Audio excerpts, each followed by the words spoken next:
بسم اللہ الرحمن الرحیم۔ سورہ بقرہ حاشیہ نمبر 17۔ حق بات سننے کے لیے بہرے، حق گوئی کے لیے گونگے، حق بینی کے لیے اندھے۔ حاشیہ نمبر 18۔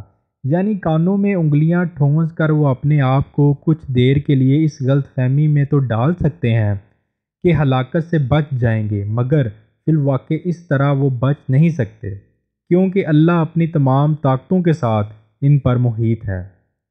حاشیہ نمبر 19۔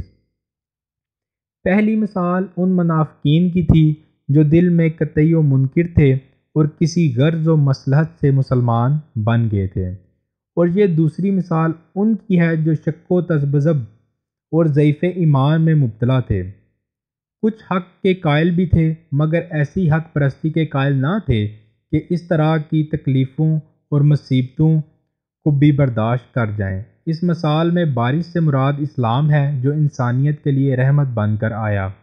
اندھیری گٹا اور کڑک اور چمک سے مراد مشکلات و مصائب کا وہ ہجوم ہے اور وہ سخت مجاہدہ ہے جو تحریک اسلامی کے مقابلہ میں اہل جاہلیت کی شدید مزاحمت کے سبب سے پیش آ رہا تھا۔ مثال کے آخری حصہ میں ان منافقین کی اس کیفیت کا نقشہ کھینچا گیا ہے کہ جب معاملہ ذرا سہل ہوتا تو یہ چل پڑتے ہیں، اور جب مشکلات کے دل بادل چھانے لگتے ہیں یا ایسے احکام دیے جاتے ہیں جن سے ان کی خواہشات نفس اور ان کے تعصبات جاہلیت پر ضرب پڑتی ہے تو ٹھٹک کر کھڑے ہو جاتے ہیں۔ حاشیہ نمبر 20۔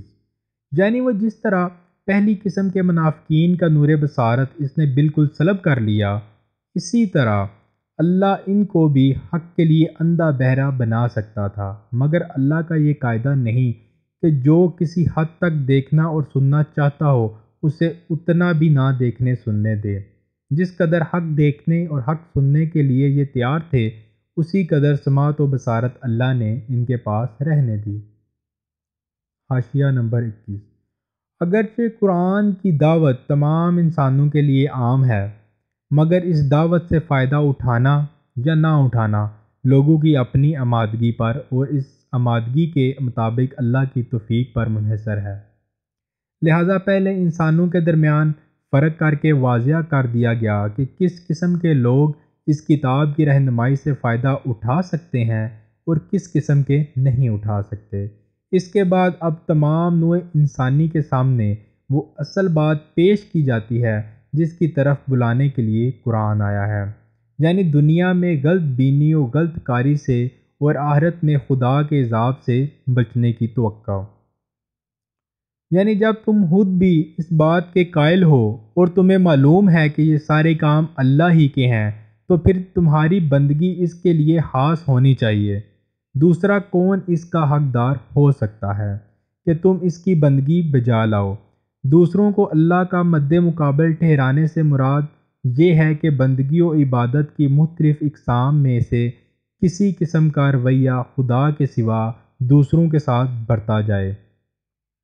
آگے چل کر خود قرآن ہی سے تفصیل کے ساتھ معلوم ہو جائے گا کہ عبادت کی وہ اقسام کون کون سی ہیں جنہیں اللہ کے لیے مخصوص ہونا چاہیے اور جن میں دوسروں کو شریک ٹھہرانا شرک ہے، جسے روکنے کے لیے قرآن آیا ہے۔ اس سے پہلے مکے میں کئی بار یہ چیلنج دیا جا چکا تھا کہ اگر تم اس قرآن کو انسان کی تصنیف سمجھتے ہو تو اس کے مانند کوئی کلام تصنیف کر کے دکھاؤ۔ اب مدینے پہنچ کر پھر اس کا اعادہ کیا جا رہا ہے۔ ملاحظہ ہو سورہ یونس آیت نمبر 38، سورہ ہود آیت نمبر 13، بنی اسرائیل آیت نمبر 88، الطور آیت نمبر 33 اور 34۔ اس میں یہ لطیف اشارہ ہے کہ وہاں صرف تم ہی دوزخ کا ایندھن نہ بنو گے، بلکہ تمہارے وہ بت بھی وہاں تمہارے ساتھ ہی موجود ہوں گے جنہیں تم نے اپنا معبود و مسجود بنا رکھا ہے۔ اس وقت تمہیں خود ہی معلوم ہو جائے گا کہ خدائی میں یہ کتنا دخل رکھتے تھے۔